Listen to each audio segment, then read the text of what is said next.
Hey guys, how's it going? It's Calvin Raab, and welcome to 2020. You made it, we made it together, and I'm really excited for this new year, this new decade. I'm hoping that it's going to be one of the best decades of your life. And in this video, I want to talk about 2020, and specifically, 5 different things that I think you should do with your finances in 2020. So I looked at kind of where the world is from an economic standpoint and a financial standpoint, and these are 5 different things that I think you should do in 2020 to kind of set yourself up for a great decade, a great year financially. And of course, as always, these are just my personal opinions. You can take them or leave them and do whatever you like. And if you disagree, I'd love to talk to you in the comments below. I really enjoy this topic and I look forward to talking to you about it. So let's get into it. Without any real order, these are 5 different things that I think you should do with your finances in 2020. Let's get into it.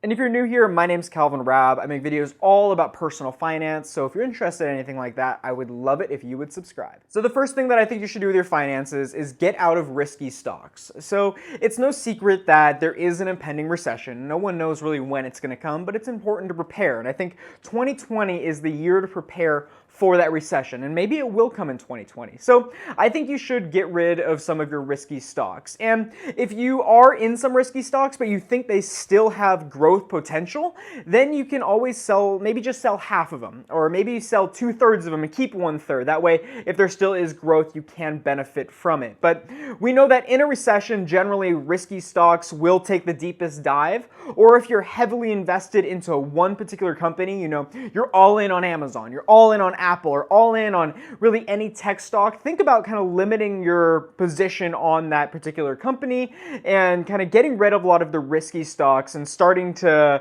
make a little bit more of a conservative portfolio. And if you are cashing out, I recommend putting this in like a high APY savings account. That way you're still making a little bit of money on your money. So number 1 is all about getting rid of those risky stocks.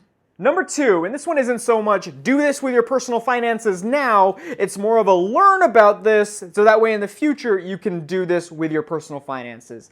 And that is start looking at real estate. So it's no secret if you watch a lot of my videos here on YouTube, I think that real estate investing is one of the best ways, kind of most proven ways to grow your wealth. So I do think it's important, not only in 2020, but in any point in time to learn about real estate. But I think it's especially crucial right now because we are expecting that impending recession. And what happens in a recession is housing prices start to fall. And then you'll be able to get some great deals. I mean, I wish I was into real estate investing back in 2008, 2009, because there were deals all over the place, and you could just, anywhere you touch, you could pick up a great deal, and that oftentimes happens in recessions. Now, when the market does drop and the houses are cheaper, you want to be prepared. You don't want to jump in and all of a sudden you're trying to figure everything out all at once, but you want to have prepared for it. So get your cash ready and start learning about real estate investing so when they do drop, you can pick up some great deals. Number 3, and this one is pay off high interest debt. So when it comes to a recession, oftentimes everyone's finances take a hit. And one thing that you don't want to have is high interest debt. And it's usually okay if the economy's going up, usually you got money coming in, but what happens when the recession hits is money's a little bit harder to come by, and that high interest debt starts hurting more and more and more, and sometimes you can accumulate more debt and it gets bigger and bigger and bigger. So you kind of want to just grab it at the stem and stop it where it is, and that is pay off your high interest debt now while the economy is good. It's probably a little bit easier to pay it off. So if you do have high interest debt, I would focus a lot of your financial attention to that and trying to pay off that high interest debt first. If you have a lot of debt and you're paying it all off, I'd focus right now, just focus on the high interest debt, get that taken care of, because that's going to hurt the most when you go into a recession and money gets a little bit tighter. Number 4 is set up multiple streams of income. Now, I kind of want to challenge you here. I want you to make 2020, this decade, kind of the year that you are setting up all these streams of income. Now, you may not need all the way till 2030, the 10 years, but I want you to start now. So start creating these just multiple streams of income, because it is kind of hard at first. It oftentimes takes a lot of work.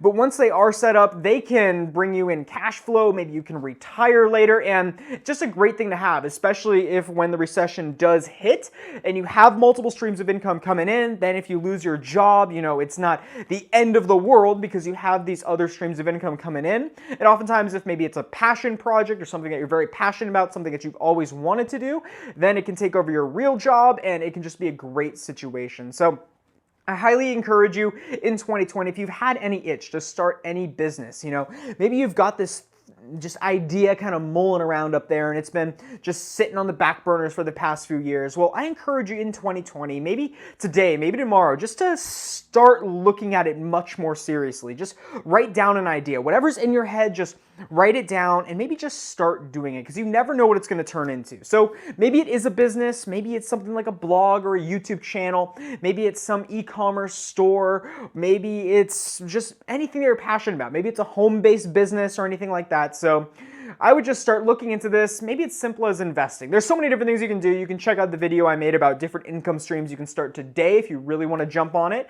But this is all about setting up multiple income streams, preparing you for the rest of your life, and of course, 2020. Number 5 is budget and plan. So this isn't necessarily something that I think you should do in 2020. This is something that I think you should do always, every year of your life, depending, no matter really what year, what decade, what age you are, or anything like that. Always be budgeting, always be planning, because the way that you can be financially sound, financially prepared, is just by budgeting and by planning. What happens, the way you get caught in these traps is when you don't plan for the future. You don't plan for something bad to happen. You don't have an emergency fund, or you don't budget and you start spending more than you should, and different things like that. And that's where you get into trouble. So this one is all about budgeting and planning. It doesn't have to be complex. It can be as simple as maybe once a week just going through your finances, looking where you spent, and just seeing how maybe you can streamline a little bit of it at the next week. Don't make this complex. Don't make this be a 3-4 hour thing you got to do every single week. Just keep it simple, look it over, know what's going on, and just start planning a little bit, because you'll find that once you do start planning, you start saving automatically, and it's just a great situation to be in.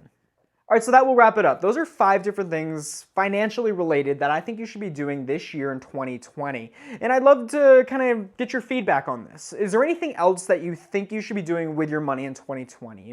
What are you doing with your money in 2020? What do you think others should be doing? I'd love it if you would drop a comment down in the comments below, and I'll be going through there. I'll be talking to you guys, and I always enjoy that conversation because this is a very important topic. But that will wrap it up. Thank you so much for watching. I truly appreciate it. If you're new here, my name is Calvin Raab. I make videos all about personal finance. So if you're interested in anything like that, I'd love it if you subscribe. But that will wrap it up. Thank you so much for watching. And as always, my name is Calvin Raab, and I'll see you next time. Hey, you made it to the end of the video. Congratulations. So I'm going to move to the corner of your screen here. If you look in the upper left-hand corner, you are going to see my most recent video.